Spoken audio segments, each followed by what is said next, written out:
Bonjour à tous, vous êtes à Radio Centre-Ville 102,3 à l'émission du mardi, le magazine Centre-Ville. Votre animateur, François Marquis, qui aura aujourd'hui un invité qui représente l'Association québécoise de la quasi-turbine pour parler de projets d'électrification des transports qui peuvent être à la fois très avantageux et très économiques pour nous, les citoyens de Montréal. Par exemple, des transports qui permettent de se déplacer sur une voie suspendue au-dessus des rues, entièrement à l'électricité, d'autres appareils qui peuvent faire Montréal-Québec en 1 heure. Alors, on va laisser le temps à notre invité de prendre place dans les prochaines minutes. Comme c'est beau de penser faire un jardin quand on pense à l'approche de l'été. Alors là, mon invité est presque arrivé. Il reprend encore son souffle. Je vais vous parler pendant qu'il s'assoit tout doucement près de moi, sans faire de bruit. Alors là, je me prépare à accueillir un monsieur que je voudrais bien voir un peu moins essoufflé, qui m'est arrivé par Monts et par Vaux à vélo. Alors voilà, c'est un écologiste véritable. Il représente l'Association québécoise de la quasi-turbine du Québec. Et puis, je vais vous donner un peu à réfléchir là, à ce dont il a envie de nous parler. J'avais commencé tantôt. Est-ce que vous avez déjà pensé aller à Québec en à peine plus d'1 heure? C'est quelque chose qui va être possible dans quelques années grâce à une invention purement québécoise, des moteurs électriques qui se placent dans les roues à pneus, qui feront circuler les wagons suspendus à très grande vitesse. Impossible, direz-vous? Alors, j'ai un invité qui va vous expliquer tout ça et même davantage. Il va se mettre à son aise et vous parler très, très bientôt. Alors, voilà, c'est vraiment un aventurier. Bonjour, Jean. Alors, j'accueille Jean Rémillard, qui représente l'Association québécoise de la quasi-turbine. Ouais. De promotion des usages de la quasi-turbine. Voilà, de promotion des usages de la quasi-turbine. Alors, Monsieur Rémillard, il faut qu'on attaque bientôt puisque le temps nous est compté. Alors, pouvez-vous me dire en gros, il y a la fameuse invention là, du docteur Pierre Couture, le moteur roue électrique. Qu'est-ce que c'est que le moteur roue? Vous me permettrez d'abord de vous saluer et de saluer vos auditeurs. Oui, et même, je dirais, d'enlever un petit peu la buée dans mes lunettes. C'est correct. Puisque comme j'ai roulé à peu près 10 ou 12 kilomètres à vélo, par Monts et par Vaux. Je vois que vous êtes hors d'haleine, mais ça nous montre qu'on aurait besoin de transport électrique justement pour vous rendre la vie plus facile. Hein? Ce serait une excellente idée. Bon. Alors, dites-nous ce que c'est que le moteur roue. Le moteur roue, c'est un moteur électrique qui se place dans la roue ou dans les roues des véhicules, des voitures notamment, et qui a été inventé en 1995 à peu près, par un docteur en physique qui s'appelle le docteur Pierre Couture. Alors, ce moteur était prêt à l'époque, et si vous tapez sur Internet docteur Pierre Couture, moteur roue électrique, etc., vous allez voir des vidéos très intéressantes. Entre autres, une voiture qui patine avec un seul moteur sur l'asphalte. Qui patine avec un seul moteur. De quelle façon ça patine? Expliquez-moi ça. C'est-à-dire que les 3 roues sont bloquées et une roue est alimentée en électricité. Et ça patine et ça chauffe. Ça patine et ça chauffe. Mais regardons ça dans les rues de Montréal. Là. Disons qu'on est à Hochelaga-Maisonneuve, sur la rue Ontario, mettons à l'est de Lorimier, et puis que on veut améliorer les conditions de circulation de ce milieu-là. Qu'est-ce que le moteur roue peut amener de neuf? Bon, techniquement, en ville, ça ne change rien. Hein? En d'autres mots, les voitures vont rouler à la même vitesse, mais avec beaucoup plus de souplesse et des accélérations qui sont absolument formidables. Chaque moteur, c'est 160 chevaux. Oh. 4 moteurs, ça fait 640 chevaux. Et ça, c'est sur une seule petite cellule qui transporte combien de passagers? C'est-à-dire une voiture normale, mais une grosse voiture, genre Cadillac ou VUS, etc., avec une roue qui part, ça peut vraiment entraîner la voiture ou le véhicule. Oui. Donc, de ce point de vue-là, le moteur roue a l'avantage de simplifier énormément la construction des véhicules parce qu'il n'y a pas de boîte de vitesse, il n'y a pas de différentiel, il n'y a pas de pot d'échappement. Il n'y a pas de catalyseur. On peut tout faire fonctionner à l'intérieur d'une même cellule, si je comprends. C'est-à-dire que le gros problème des véhicules électriques en général, ce n'est pas le moteur, c'est la réserve d'énergie électrique. Oui. Donc, il faut ce qu'on appelle des accumulateurs ou des batteries. Oui. Et dans les années 95, les seules batteries vraiment disponibles, c'était plutôt les batteries classiques là, avec acide plomb. Bon. Ça, c'est très lourd, mais ça contient quand même pas mal d'électricité et c'est peu efficace. Ça n'a pas beaucoup d'autonomie. Mais pardon, je vous demande, c'est pas une question seulement d'autonomie, c'est une question d'efficacité de la batterie elle-même. Okay. Parce que quand on charge la batterie, on perd 20%, et quand on décharge, on perd un autre 20%. Donc, l'efficacité est de l'ordre de 60%. C'est ça. Mais ça, c'est des problèmes d'ingénieur. Mais si je me place dans la peau de l'usager qui se dit... Vous me demandez de m'intéresser à ça. Vous souhaitez que le gouvernement ou l'entreprise privée investisse là-dedans. C'est quoi l'avantage pour moi quand ça va être construit? Bon, c'est-à-dire que au lieu d'utiliser du pétrole, vous allez utiliser d'abord de l'électricité. L'électricité, ça coûte pas cher. Et ça pollue moins. Zéro pollution en ville, jusqu'à 80 km d'autonomie. Bon. Et comme le moteur est aussi... L'autonomie, ça veut dire pas de besoin de recharge avant 80 km. Exactement. L'ancien 50 000. Là. Exactement. Bon, alors, ce qui est intéressant, surtout pour la ville, c'est qu'un véhicule avec des moteurs roues qui deviennent au freinage des génératrices électriques, avec une efficacité en moteur et en génératrice de 98%. Bon. Alors ça veut dire en langage concret que quand on applique les freins, on produit de la chaleur et que cette chaleur-là est récupérée pour produire de nouveau de l'énergie. C'est beaucoup plus simple que ça. En fait, c'est le moteur lui-même qui change de fonction. Il devient génératrice électrique. Donc, il fait pas de chaleur. Il reste froid, le moteur, là. À température ambiante ou un petit peu... les 2% d'inefficacité, habituellement, c'est la chaleur dans le moteur. Bon. Et en matière de transport urbain, le moteur roue serait-il employé sur des monorails ou sur des tramways? C'est une excellente idée d'utiliser des moteurs roues pour des monorails, pour les transports longue distance, grande distance, comme on dit en Puis français. en même temps, ce serait beaucoup moins encombrant que les tramways, ça serait au-dessus des rues. Oui. C'est-à-dire que le projet de monorail à moteur roue a été envisagé d'abord pour les très grandes vitesses de l'ordre de 250-300 km/h. Okay? Bon. C'est le projet du Dr Couture actuellement, qui est un projet absolument formidable. Et comprenez-vous comment ça se fait qu'il n'y a personne qui a utilisé ça? Est-ce qu'il y a des gens qui avaient intérêt à ce qu'on ne la laisse pas sortir? C'est-à-dire, le gros problème, c'est que personne au monde ne maîtrisait encore la technologie des moteurs roues. C'est les Québécois qui, il y a 20 ans, ont mis ça au monde. OK?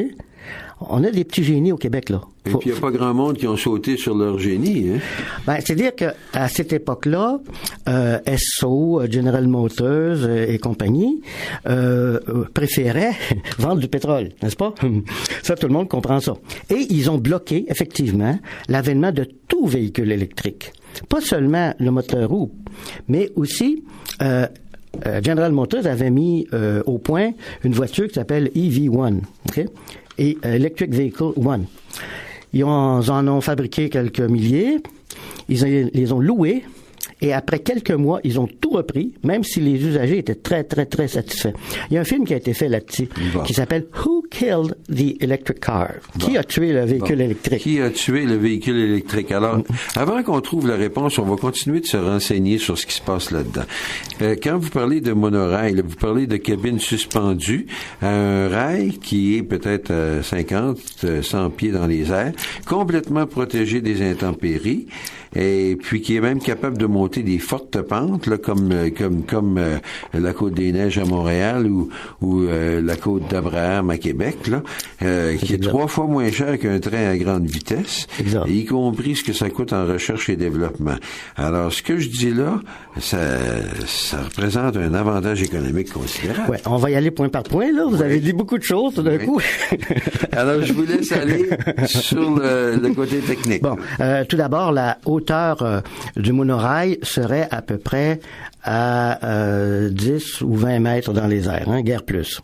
C'est-à-dire 35 à 50 pieds dans les airs maximum. D'accord. 30 pieds étant la hauteur normale et 50 pieds quand on a un viaduc à franchir, par exemple. Et un des avantages des monorails est de cette structure qui repose sur des pylônes et 2 rails de chaque côté du pylône, un pour aller à Québec puis l'autre revenir de Québec, par exemple. Okay?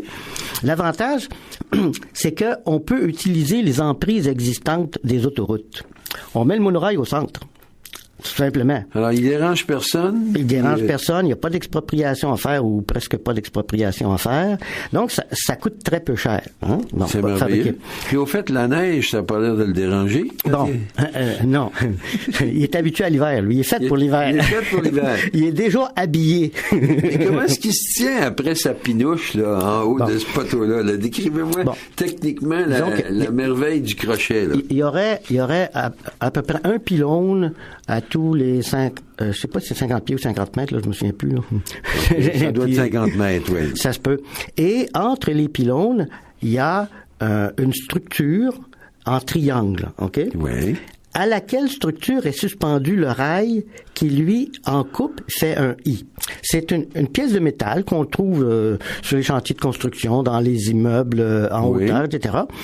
Donc, on dit un profil en I parce que quand on coupe la pièce de métal, on voit que ça fait vraiment un I avec une partie horizontale en haut, puis une partie horizontale en bas et une partie verticale qui doit faire à peu près, dans le cas du monorail, un peu moins de 2 pieds de haut. Okay?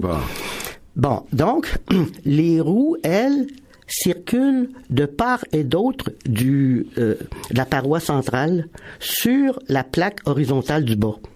OK? Vous saisissez un petit peu? Sur la plaque horizontale du bas. On a un I, OK? Le rail est un I. Donc, de chaque côté du I, de la plaque centrale, là, il y a les 8 roues, OK? Donc, ça fait 16 roues par motrice. Qui roule sur une petite rampe, là, c'est ça? Qui roule sur la partie horizontale du I. La partie couchée. Donc, vous avez, disons, 6 pouces chaque bord. Et vos roues roulent sur ces 6 pouces-là. Okay, ça fait à peu près 12 pouces de large en tout.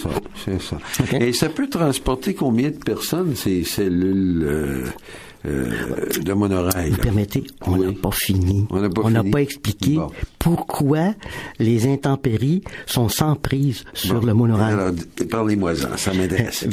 Parce que le I lui-même est recouvert d'une enveloppe métallique qui empêche l'eau, la neige, le verglas et tout ça d'atteindre le rail. Et donc, les roues peuvent circuler librement à tout moment. Quelle que soit la température extérieure. Quelle que soit la température. Aïe, c'est le fun. Ça, en hiver, là, ça... C'est-à-dire qu'hiver comme été, printemps comme automne, ça roule à 250 km/h. Alors, tout ça, ça nous permettrait de s'aventurer un peu partout en ville. Et puis, j'ai ici, dans la description que vous me faites, là, des choses, il y a des monorails à basse vitesse et à haute vitesse, Puis vous m'avez parlé aussi d'une espèce de carré, là, qui pourrait encercler Montréal sur ses grandes artères avec des ressources de transport en commun. Et nous sommes de retour. On s'est fait retirer les ondes rapidement. Mais c'est ça. Vous travaillez à l'Association de promotion des usages de la quasi-turbine, puis vous étiez en train de me décrire ce qu'on pouvait faire en encerclant Montréal dans un grand quadrilatère où il y a du transport rapide. Alors, continuez votre description parce que vous avez piqué beaucoup ma curiosité. Oui, d'accord. En fait, tout d'abord, il faut dire que le monorail est conçu par le Dr Couture pour les très hautes vitesses, 250 km/h. C'est un monorail qui peut accélérer en 20 secondes, il atteint 250 km/h si on veut. Okay? On modère un peu, là. Ça pourrait nous écraser dans le siège, ça? Non, pas plus qu'un avion. Un avion atteint 250 km/h avant de décoller en 20 à 30 secondes. Ça dépend des avions. Sauf le Concorde, lui, c'est 400 km/h en 18 secondes. Là, on s'écrase. Oui, ça doit être quelque chose, effectivement. Donc, et sa capacité de freinage est exactement la même. Il peut passer de 250 km/h à 0 km/h en 20 secondes. En 20 secondes aussi. Donc, c'est un freinage extrêmement rapide en cas d'urgence et qui récupère toute l'énergie de freinage, comme les voitures. Mon Dieu, c'est une merveille, ça. Alors, il faudrait qu'elle soit mieux connue. Puis pour ceux qui viennent tout juste d'ouvrir leur poste, là, je voudrais vous répéter que nous sommes avec M. Jean Rémillard de l'Association de promotion des usages de la quasi-turbine. Et si vous avez manqué le début de l'émission, il nous parle de l'invention du docteur Pierre Couture, qui est un moteur qui est rotatif, le moteur roue, une petite pièce qui fonctionne à l'électricité, sans avoir besoin ni de transmission, ni de silencieux, ni de boîte de vitesse, quoi que ce soit. Pas de pollution, uniquement de l'énergie électrique.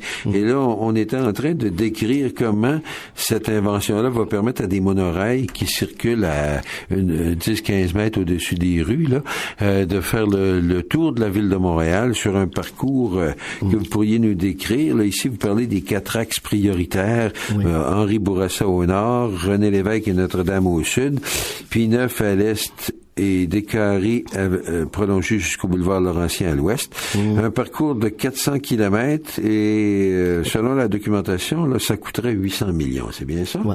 40 kilomètres, disons. Pour 40 kilomètres? 40 kilomètres, c'est ça. Bon. Parce que c'est 20 millions à peu près du kilomètre, incluant les édicules pour monter et descendre des monorails. Si vous permettez, M. Marquis, je reviendrai un petit peu sur le monorail Trans-Québec à haute vitesse. Parfait. Parce que nos éditeurs ont peut-être manqué un petit bout, ceux qui arrivent, là. Oui. Et il y a un petit complément qui est intéressant. C'est que chaque cabine qui contiendrait à peu près 60 passagers, est dotée de 16 moteurs roues.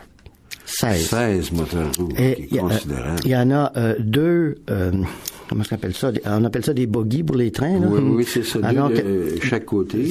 Donc, non, un à chaque bout. De la navette, du wagon. Okay. Et chaque bogie contient 4 moteurs. 4 moteurs roues d'un côté du I. Là, et 4 moteurs de l'autre. Et 4 moteurs de l'autre. Le I étant la voie centrale. Bon. Chaque moteur a une puissance de 160 chevaux. Donc, à 16 moteurs, ça nous donne 2500 chevaux. C'est très considérable. Est-ce que c'est en aluminium, cette... Là, en fait, ils n'ont pas déterminé exactement tous les matériaux. Léger, là. On a toujours intérêt, surtout quand on est en hauteur, à avoir des matériaux légers, ce qui permet d'alléger la structure elle-même. Ben oui, ben oui. Bon. Mais en fait, une navette est évaluée à peu près à 15 tonnes. À 15 tonnes. 15 tonnes. Et transportant 60 personnes. C'est ça. Ça, c'est en plus, le poids des personnes s'ajoute aux 15 tonnes. Oui, bien sûr. Bon, ça va faire, je sais pas moi, une tonne ou deux, là. Je sais pas trop. Je vais pas faire le calcul. D'accord. Bon. Mais comparé à un train, train de 8 wagons, par exemple, là, qui va transporter 400 passagers, lui, c'est 150 tonnes. Oh. D'accord. 10 fois plus. C'est une autre histoire. Exactement. Donc, vous m'avez dit que c'était beaucoup moins cher qu'un TGV, ce mode de transport. Ah ben oui. Un TGV, c'est de l'ordre de 40 millions de dollars par kilomètre. OK? 40 millions. Oui, Tandis que le moteur roue permet d'avoir des navettes et un système de monorail Montréal-Québec à 12 millions du kilomètre. C'est presque 3 fois moins. D'accord? Oui. Et les TGV en Europe, maintenant, ils augmentent de coût constamment. Ils sont rendus à 60-90 millions de kilomètres pour les nouveaux projets. Oui, c'est quelque chose. Ici, on a l'avantage d'avoir une nouvelle technologie qui est très peu coûteuse. Puis, ces coûts-là incluent tout, à savoir les ponts, la recherche-développement originelle, les navettes elles-mêmes. Est-ce qu'on est capable de tout construire au Québec, le matériau que ça prend pour... Écoutez, on fait des avions au Québec. Hein? Ouais. On fait des trains au Québec. Les métros. On fait les métros de Montréal. Ouais. On a toutes les technologies, toutes les compétences, tous les matériaux pour tout faire ici. Bon, alors donc on peut avoir vraiment confiance en nos capacités. Là, Absolument. Il s'agit que de le vouloir, en fait. Donc. Il y a une question de vouloir politique. De volonté, oui. Exactement, de volonté politique. On y reviendra à la fin. Je vais vous dire des petites choses intéressantes en conclusion. Vous allez voir. Certainement, je vais pas piquer les verres. Alors, peut-être qu'on pourrait mettre une petite chanson et puis revenir avec une deuxième partie sur les monorails à basse vitesse. Pour les villes. Exactement. À tout à l'heure. Et nous voilà, après cette belle chanson qui nous parle de notre fierté, de notre capacité de voir ce qu'on a de beau en dedans. Puis ça, c'est pas seulement vrai dans le milieu des arts, c'est vrai aussi dans cette technologie-là qui nous fascine, parce que les Québécois, on a prouvé au monde entier qu'on est capable de faire des choses de pointe, des choses extraordinaires. Alors là, Monsieur Rémillard, de l'Association de promotion des usages de la quasi-turbine, vous êtes un expert de ces questions-là, puis vous m'avez parlé aussi des monorails à basse vitesse et qu'on pourrait faire des économies non seulement dans le transport urbain, mais aussi dans la façon de traverser le pont Champlain. Alors, expliquez-moi ça un petit peu. Là. Bon, tout d'abord, un monorail basse vitesse, c'est substantiellement la même chose qu'un monorail grande vitesse. D'accord? Bon. C'est-à-dire, en gros, c'est le même rail. Okay? C'est la même disposition du wagon, sauf peut-être l'intérieur. Parce que quand on est en ville, on va pas aussi vite, on n'accélère pas aussi vite et on freine pas aussi vite. Donc, on peut mettre les sièges comme dans un autobus. Là, oui. En gros. Bon. Est-ce que ça ressemble à l'aménagement d'une rame de métro ou si ça ressemble au monorail qu'on avait à l'Expo 67? Ni l'un ni l'autre. Alors, décrivez-moi l'aménagement de ça. Là. C'est-à-dire, en gros, ce serait comme un autobus. Bon. Surtout comme les nouveaux, qui vont avoir des sièges le long d'un mur. Et ça permet de faire entrer beaucoup plus de passagers en ayant une très bonne circulation intérieure. Okay? Ce qu'on n'a pas actuellement dans le métro de Montréal. Soit dit en passant, il a été, à mon avis, mal conçu du point de vue de la disposition des chaises, des sièges. Ils se sont inspirés du métro de Paris et il aurait dû s'inspirer du métro de Londres. Il n'y a personne qui va se casser le cou au moment où on accélère ou décélère avec des sièges latéraux. Non, parce que deux choses. D'une part, pour les monorails en ville, on va probablement réduire le nombre de moteurs. Parce qu'on n'a pas besoin d'accélération en 20 secondes. Ben non, évidemment. Puis on n'a pas besoin d'aller... Encore que le métro, il accélère assez vite. Hein? Oui, c'est vrai. Et on n'a pas besoin d'aller à 250 km/h. On va limiter ça par des contrôles électroniques à 100 km/h. À 100 km/h, bon. Donc, ça, c'est une première chose. Mais vous m'avez dit qu'il n'y a pas de feu rouge là-dedans, hein? Ben non, c'est l'avantage des monorails. Oui. Les monorails, ils sont au-dessus des rues, des voies. Oui. Donc, ils connaissent pas les feux rouges, eux autres. Bon, puis le mauvais temps, ça les dérange pas. Pas plus que pour aller à Québec. C'est le même type de voie, donc à l'épreuve des intempéries. Ça n'a jamais besoin d'être déneigé. Exactement. Non seulement ça, mais ça peut peut-être amener des équipes de déneigeurs la nuit pour déneiger à appel, là. Ou même peut-être avec des instruments. On verra ça dans 10 ans, là, mais enfin, pour l'instant, on peut spéculer et s'amuser à spéculer aussi. Mais toujours est-il que l'idée de base, c'est d'installer des monorails sur les grandes voies de circulation, genre René Lévesque, là où il y a un terre-plein dans le milieu. Okay? Pie-Neuf, Henri Bourassa. On va passer devant Radio-Canada en regardant ça à la hauteur du 3e étage. Là. Par exemple. Sans feu rouge. On pourra peut-être même faire un petit détour puis rentrer directement dans Radio-Canada, comme le petit monorail qui rentrait dans la boule des États-Unis. Là. On va se croire à la cité de Disney. Puis en plus, vous m'avez dit que c'était moins cher hein, que son équivalent dans le système rapide par bus, là, c'est ça? Oui. En fait, c'est d'abord moins cher que les tramways. Les études qui ont été faites à Montréal pour l'implantation de tramway, ça revient au même coût qu'un TGV. OK? 40 millions de kilomètres. Puis là, ils considèrent ça comme un chiffre respectable, tout à fait. Bon, il y a des études qui ont été faites à Montréal sur les tramways. Okay? Oui. Bon, mais pour implanter un réseau de tramways, il faut à chaque endroit perturber la circulation pendant des mois, sinon 1 année, 2 années, etc. Bon. Donc, ça va être vraiment un foutoir épouvantable pour la circulation. Puis en plus, quand on implante un tramway, on enlève 2 voies aux automobiles. Okay? C'est vrai. Aux véhicules routiers. Tandis que là, on n'enlève rien. On n'enlève rien, on gêne à peu près personne et on circule en hauteur. Okay? Donc, c'est une solution de beaucoup préférable, point de vue commodité, rapidité. Vous savez qu'il y a un autobus actuellement à Montréal, là. Vous savez à quelle vitesse moyenne ça circule? 50, 40 km/h? Vitesse moyenne. Ah, moyenne en incluant les arrêts? Exactement. Mettons 20 km? 15 km? 13 à 14 km/h. Oh là là. Moi, je fais partie de Transport 2000 Québec. On a un sous-comité qui s'intéresse justement à la vitesse moyenne des autobus et essayer de trouver des moyens pour accélérer un petit peu les choses. Moi, je leur dis, écoutez, perdez pas votre temps, là, construisez des monorails. C'est bien plus simple. Ça serait pas mal plus simple, effectivement. Bon. Maintenant, une des technologies pour accélérer un petit peu les autobus, c'est ce qu'on appelle les SRB. Service rapide par bus. Bon. Okay? SRB. Ils en ont construit un à Gatineau. Okay? Le monde est mécontent. Ça marche pas.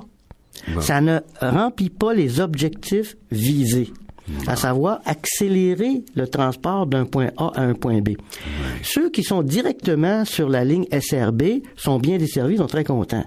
Mais il suffit de s'en éloigner, puis là, on est obligé de prendre un autobus normal pour aller au RCRB, ensuite de ça, prendre le RCRB pour un petit bout de temps, puis ensuite de ça, peut-être prendre un autre autobus. Bon. Donc, moi, j'aimerais ça qu'on compare ce que vous venez de décrire là, qui n'a pas l'air très drôle, là, parce que c'est un peu comme pour les gens de Montréal-Nord qui doivent faire 20 minutes d'autobus avant de rattraper le métro. Exactement. Bon, mettons là, qu'on part, là, disons, de René Lévesque. Là. Le boulevard René Lévesque, quelqu'un part à Radio-Canada et puis il y aurait une station de monorail qui serait à proximité. Il voudrait monter là, puis il voudrait se rendre, par exemple, à l'hôpital Sacré-Cœur. Oui. Quel genre de parcours vous imaginez qu'il ferait avec le monorail? Bon, moi, ce que je ferais, c'est que je partirais de Radio-Canada, j'irais à P9, et il y aurait probablement des monorails qui feraient le tour constamment, de sorte qu'ils n'ont pas besoin de faire demi-tour. Hein? Donc, tu as deux voies, une qui va dans une direction, l'autre qui va dans l'autre direction, et les monorails, ils tournent tout le temps. Puis il n'y aurait pas avantage à aller plutôt passer par Descaries pour rejoindre... Ce sera son calcul. Ce sera le calcul. Chacun, il y aura le choix, soit de partir vers l'ouest ou de partir vers l'est. Mais ce sera toujours le même wagon. Il n'y aura pas à descendre. Il va prendre Papineau jusqu'à P9. P9, il va monter jusqu'à Henri Bourassa. Et Henri Bourassa, il va aller vers l'ouest. À peu près. Là, il faut dire qu'il y a une certaine distance entre Gouin et Henri Bourassa au niveau de l'hôpital du Sacré-Cœur, là. Mais enfin. Oui, mais ça peut toujours se marcher. Mais sinon. S'il fait ce trajet-là en 20 minutes, par exemple, de Radio-Canada à Henri Bourassa, pas loin de l'hôpital du Sacré-Cœur, là, il peut prendre un autobus pour aller à l'hôpital du Sacré-Cœur. Ça va y prendre 10 minutes de plus, donc en une demi-heure, il est là. En une demi-heure, il est là. Ce qui serait une amélioration. Considérable, parce que, soit dit en passant, un tramway et un SRB ont la même vitesse moyenne à peu près en ville, 20 km/h. Mais ça, ce sont des investissements colossaux pour gagner 6 à 7 km/h. De moyenne de vitesse finale, oui. C'est ça. Alors donc, c'est très cher pour ce que ça rapporte, tandis que cette formule-là, vous me dites qu'elle est beaucoup moins chère et en plus qu'elle permet de se déplacer plus rapidement. Une petite distinction. C'est beaucoup moins cher qu'un tramway. OK? 20 millions contre 40 millions, ça fait moitié prix. Bon. Pour les SRB, les services rapides par bus, eux autres, ils sont beaucoup moins chers que les tramways. Oui. Cependant, ils établissent dans la ville des couloirs avec des petites clôtures, etc. Il n'y a que les autobus qui passent là. Bon. Il y a d'autres solutions à envisager comme SRB plus taxi, des trucs comme ça. C'est envisageable. Bon. Là, on va prendre un autre scénario maintenant. On va essayer de traverser les ponts parce qu'on sait que tout ça, là, il y a des hypothèses de prolongation vers Laval puis vers la Rive-Sud. Là, on a un problème avec le pont Champlain, on le sait. Et puis, moi, j'imagine, là, je vais faire exprès, je vais vous mettre un problème pénible. Je suis une femme de ménage. J'habite à Laval. OK? Et je dois me rendre chez ma tante à Brossard pour l'aider dans l'entretien de sa maison. Comment je me déplace de Laval à Brossard avec un système de monorail? Bon. Donc, le monorail permet à notre femme de ménage de ménager ses transports. Bon. C'est déjà ça. C'est déjà ça. Parce que... un prix qu'elle est capable de payer? Ah oui, bien sûr. Pas le cher que... Vous savez combien ça coûte, Montréal-Québec, en électricité? À 250 km/h? Pour un wagon? C'est difficile à imaginer. À 250 km/h, 40 $ d'électricité, à 8 cents le kilowattheure. Ça veut dire pour 60 personnes, ça? Oui. Ça fait même pas une pièce par personne. On a intérêt à utiliser nos ressources électriques au Québec. Justement, il y a des gens qui voulaient nous ralentir, de dire qu'on en produit trop, qu'on perd de l'argent. Exactement. Il y aurait peut-être un débouché là-dessus. Absolument. Bon, alors, donc, pour notre femme de ménage qui veut partir de Laval et aller à Brossard. Décrivez-moi son parcours. Bon, alors là, l'intérêt des monorails, c'est qu'on peut utiliser les mêmes voies pour partir de divers endroits à Montréal, aller à Laval, à condition évidemment toujours d'avoir les mêmes voies. Hein? Si on prend d'autres moyens de transport, si on construit un système de train sur le pont Champlain, puis un système de tramway pour aller à Laval par un pont, puis un système de SRB pour aller à Laval par le pont Pie-Neuf, là, ce sont des moyens incompatibles. Donc, on est obligé chaque fois de descendre d'un moyen de transport pour en prendre un autre. C'est ce qu'on appelle des ruptures de charge. Okay? Ouais. Bon, donc ça, c'est à éviter. Et je crois que le gouvernement du Québec actuellement, il a les deux pieds dans la même bottine parce qu'il est en train de favoriser la multiplication des systèmes de transport incohérents. Ils sont pas compatibles entre eux. Okay? Bon. Donc, alors, ça veut dire qu'ils écoutent plus les compagnies qui ont des intérêts à construire des choses qu'à planifier quelque chose qui donne le meilleur service aux citoyens. Est-ce que je vais trop vite en affaires? Non, c'est exactement ça qui est en train de se passer. Bombardier a beaucoup d'influence auprès de l'actuel gouvernement du Québec, soit dit en passant. Bon, mais ça, c'est un point politique. Peut-être qu'on y reviendra en conclusion. Parlez-moi du pont Champlain. Là. Il y en a qui veulent le démolir pour en faire un autre. Puis vous me dites là, qu'il y aurait possibilité de juste changer une partie de sa structure pour que le monorail passe là. Qu'est-ce qui se passe? Bon. Tout d'abord, un monorail et un pont. OK? Ça, c'est le cas général. On n'a pas besoin de construire un nouveau pont dans la majorité des cas. On peut accrocher le monorail au pont actuel, au pont existant, soit en mettant de chaque côté. Puis là, ça coûte plus 12 millions de kilomètres. Là. Ça peut être une histoire de 5-6 millions de kilomètres. Donc, grosse économie. Grosse économie. Deuxièmement, pour le pont Champlain, plus précisément. Puis ça, le gouvernement du Québec, il met pas ses culottes. C'est bien de valeur, là. OK? Il est en train de demander un SLR, un train léger sur rail, qui va coûter $1 milliard. $1 milliard. $1 milliard? $1 milliard de dollars. Bah. OK? Bon. Or, l'ingénieur en pont, qui a construit des ponts pendant 40 ans, qui a été administrateur du pont Champlain pendant 8 ans. Oui. Okay? René Thérien. Monsieur Thérien, René Thérien. Oui. Si vous avez Internet, solutionpontchamplain.com. Vous allez voir là. Oui. Bon, vous allez voir bien des choses intéressantes. Alors, lui, il dit, c'est pas la peine d'avoir un nouveau pont, qui, lui, va coûter au bas mot 1,2 milliard, probablement 1,5 milliard, peut-être même 2 milliards pour le pont seul. OK? Bon, alors, il dit, on a un pont actuellement qui est encore bon dans ses principales parties pour 50 ans. 50 ans. Ah, c'est les oreilles qui sont brisées, c'est pas la colonne vertébrale. Exact. Bon, alors ça veut dire que la colonne vertébrale du pont, elle est encore bonne. Alors au lieu de scraper tout ça, on utiliserait l'os. C'est-à-dire, en gros, c'est que la cage thoracique est bonne, mais les pattes le sont moins, mais pas, ou les bras, parce que toute la partie supérieure qu'on voit là, le haut du pont. Le haut du pont qui passe au-dessus de la voie maritime du Saint-Laurent, ça c'est très bon. Il n'y a pas de problème. Toutes les approches avec une infrastructure d'à peu près 10 pieds de haut, ça c'est bon. Le reste aussi est assez fort pour rester en place pendant pas mal d'années, mais on va refaire le tablier qui est en béton précontraint, qui lui s'use un peu plus vite que le reste, et surtout, c'est la structure de béton qui est en dessous de ces parties-là. Oui. Vous avez un pilier, vous avez des prolongements des piliers, l'espèce de 2 bras qui partent des piliers, et entre chaque bras de pilier, vous avez d'autres traverses en béton. Okay? Et ces traverses-là, c'est du béton armé, c'est-à-dire qu'il y a du fer dedans, là. C'est elle, actuellement, qui cause des problèmes. Okay? Donc, on peut très bien garder ce pont-là à la condition de l'étayer extérieurement de chaque côté. C'est-à-dire qu'on construit de nouveaux piliers qui sont super résistants et qui vont, de chaque côté, accepter 3 nouvelles voies. Donc, ça nous fait un pont avec un total de 12 voies. De 12 voies. Et on peut commencer par un côté du pont seulement, disons côté nord, etc.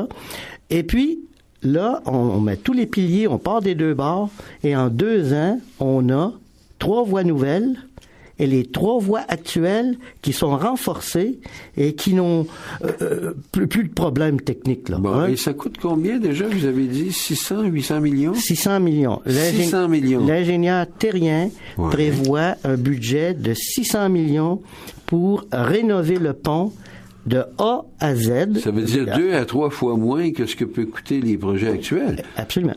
Absolument. Voilà. Bon. Et plus rapide. Quand je vois M. Coderre dire il nous faut un beau pont, puis vite à part ça. Non, ce sont 2 choses un peu incompatibles. D'abord, là, il y a quelque chose qu'il n'a pas compris, M. Coderre. Vite et bien, oui, ça prête à toutes sortes de petits abus, oui. Voilà. Bon. Alors, ce qu'il faut, en fait, si on veut un pont rapidement, oui. il faut la solution de M. Terrien. Parce qu'on a de garantie en 2 ou 3 ans 6 voies. Bon. Mettons qu'on prend pour acquis qu'elle ait retenu sa solution. Oui. Revenons à notre femme de ménage. Elle est partie de Laval. Oui. Disons, par exemple, à la hauteur du métro Montmorency, elle a utilisé une voie qui lui permet d'arriver à un pont de Montréal. Bon, décrivez-moi la suite, là, jusqu'à Brossard. En gros, c'est-à-dire que le monorail, lui, peut aller à Montmorency, éventuellement emprunter le pont La Chapelle. Oui. Enfin, il y a 3 possibilités de pont dans ce coin-là. Là. Bon. Ensuite, descendre le long de l'autoroute des Caries. Oui. Okay. Bon, là, il y a un vide, là, mais qu'il faut combler par le boulevard Laurentien. Bon, c'est à trouver, là. Oui. Là, ensuite de ça, le même wagon, là, okay? Oui. Il s'en va emprunter le pont Champlain jusqu'à Brossard, si on veut. On peut avoir 2-3 arrêts, ça arrive sud, si on veut. Puis en l'espace d'une demi-heure, elle est rendue.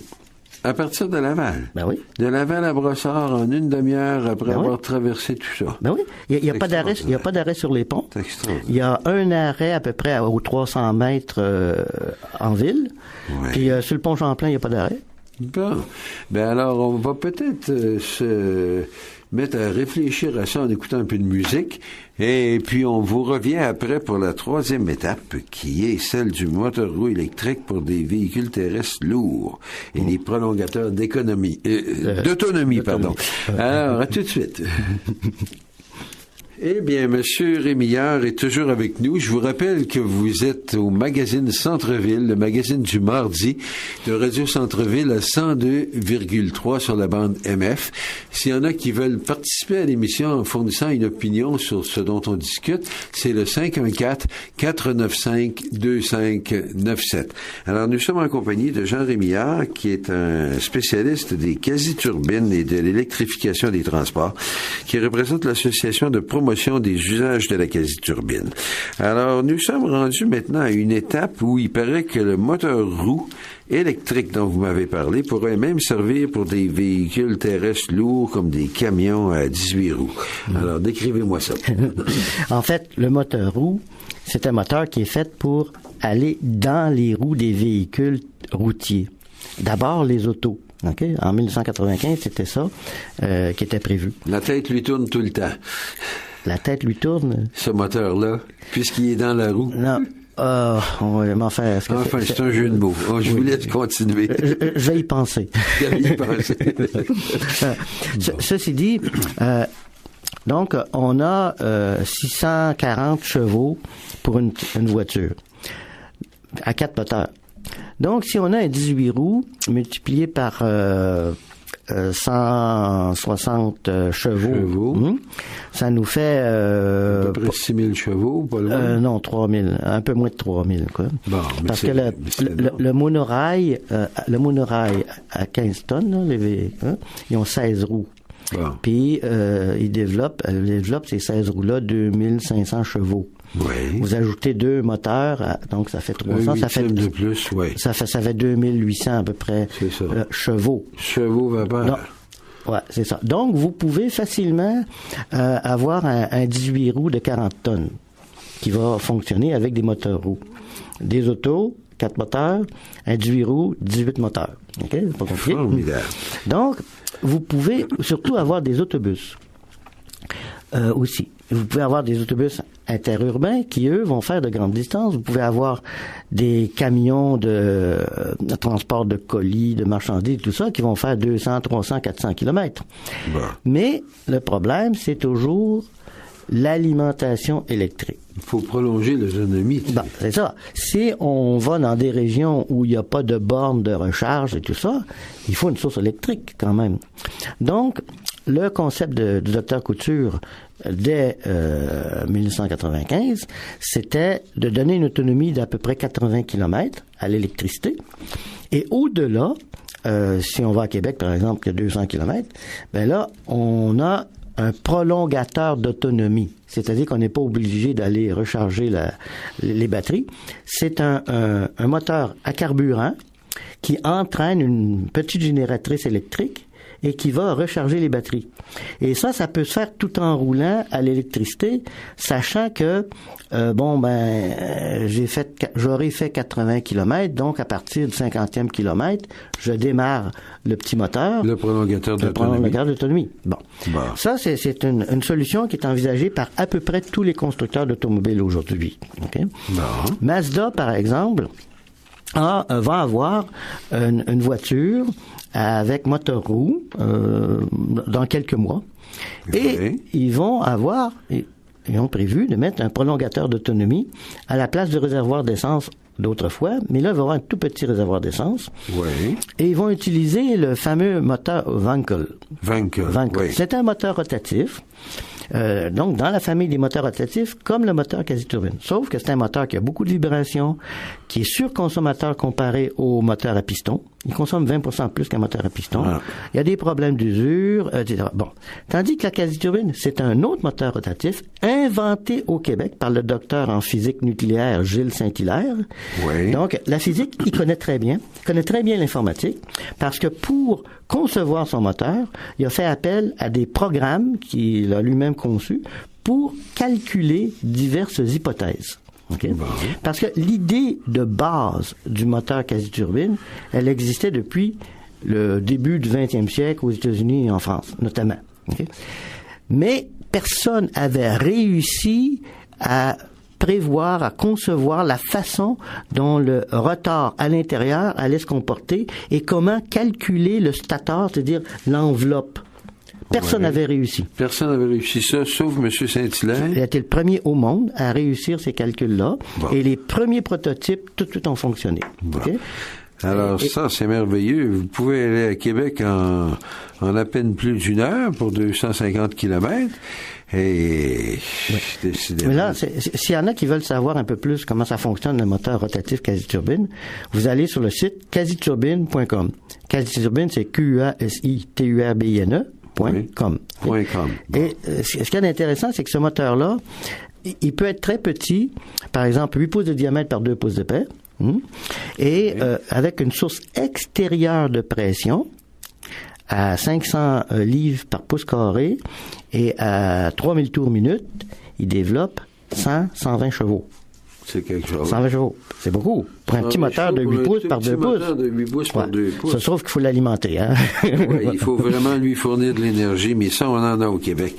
Alors, écoutez, tout ça, ça nous laisse entrevoir une nouvelle façon de circuler à Montréal qui serait beaucoup plus fonctionnelle pour une majorité de citoyens, qui permettrait d'utiliser nos surplus d'électricité, de le faire de façon non polluante, de diminuer l'encombrement urbain.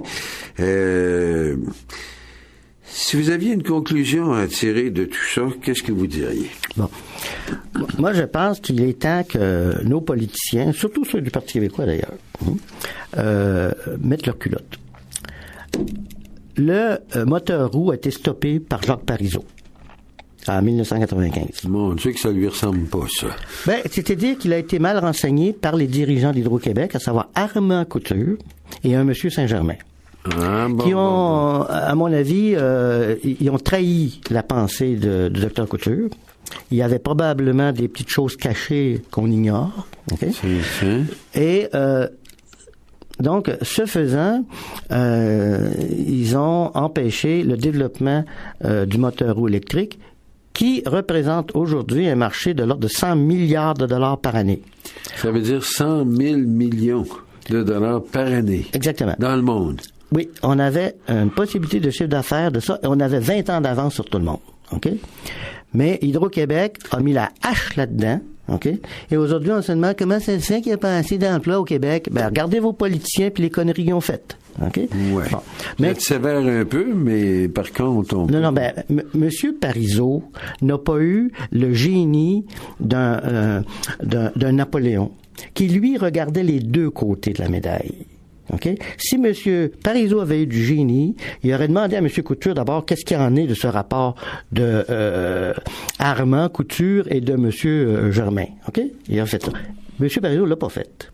Donc là, au point de vue, vous vous souvenez de Bernard Landry qui disait Audi alteram partem. Ouais, écoute l'autre partie. Écoute l'autre côté. Ouais. Politiquement, M. Parizeau l'a pas fait et ça a été une grave erreur. OK, pour le développement économique du Québec. Maintenant, M. Landry, il est pas tellement mieux. Parce que l'Acadie-Turbine a été connue et développée sous son règne. Okay? Moi, j'en sais quelque chose, personnellement. Parce que j'ai fait voter une résolution au Bloc québécois et une résolution au Parti québécois pour encourager le développement de l'Acadie-Turbine. Okay? Bon. Du gouvernement du Québec, on n'a reçu rien. Du gouvernement libéral, après, on a reçu 2 fois 2000 pièces. Mais ça a été bien placé. On a fait la première à l'émission Les Années-Lumière à Radio-Canada en 2007 au Palais des Congrès, au plus gros show mondial de turbines. Bon. Nous avons été les seuls. Bon, mais ça, c'est grave. C'est là qu'on a commencé à reconnaître le génie de nos spécialistes, là. Oui, mais oui et non. Pour développer leur trouvaille. Oui et non. C'est encore le Parti québécois qui est au pouvoir actuellement à Québec. Oui. Qu'est-ce que le Parti québécois a fait pour l'Acadie-Turbine? Toujours zéro. Toujours zéro. Peut-être qu'avec un mandat majoritaire, il y aurait un petit peu plus d'audace. Il n'y a pas besoin de ça. Les libéraux nous ont aidés. Pourquoi, si le PQ avait été d'accord avec les libéraux, on n'aurait pas pu avoir quelque chose? Moi, j'ai préconisé, parce que la PUC a soumis un mémoire en octobre dernier à la Commission sur les enjeux énergétiques du Québec. La PUC, c'est l'association de promotion des usages de l'Acadie-Turbine. Voilà. Okay. C'est bon de le rappeler parce que c'est pas évident. Toujours évident. Bon, donc j'ai soumis un mémoire dans lequel on disait il faudrait que le gouvernement du Québec crée un institut qui va développer et l'Acadie-Turbine et l'utilisation du moteur roue pour les véhicules terrestres. Bon. Mais est-ce que ça va se faire? J'ai l'impression qu'il n'y a personne qui écoute, sauf nos auditeurs. Ben, les auditeurs vont sûrement trouver ça intéressant qu'on développe ces trouvailles-là et puis qu'on les mette au service de l'économie puis de l'emploi au Québec. On pourrait peut-être écouter encore un peu de musique et puis vous revenir dans quelques minutes avec un dernier débat. Et nous voilà de retour. Alors là, on a parlé de pas mal de choses au niveau du transport et puis je pense qu'on est en mesure de faire un panorama général là, sur l'ensemble de nos problèmes de transport au Québec. Je sais que ce genre de transport rapide et économique et non polluant pourrait se faire non seulement en ville, mais aussi entre les régions du Québec. Hein? Est-ce que vous voyez, par exemple, un monorail Québec-Chicoutimi ou Québec-Rimouski? C'est tout à fait prévu dans les plans de M. Couture, de M. Langlois, qui a beaucoup poussé le monorail. Il en a d'ailleurs parlé dans un livre qu'il a écrit il y a 3 ans qui s'appelle « Rouler sans pétrole ». Bon. Okay? Bon. Et il y a question de monorail. Et il y a aussi une vidéo à Radio-Canada qui est passée. Et si vous tapez transquebec.com, T-R-E-N-S, Québec.com. Oui. Non, excusez-moi, c'est .qc.ca, lui. Oui. Donc, transquebec.qc.ca. Vous allez voir le vidéo de Radio-Canada, en plus des maquettes et tout ça, roulant entre Québec et Montréal, bon, etc. Leur arrivée à Montréal par la 40 et leur arrivée à Québec juste avant la traversée du pont. Ah bon? C'est très bien comme animation. Ça permet de voir tout ça, oui. Ouais. Donc,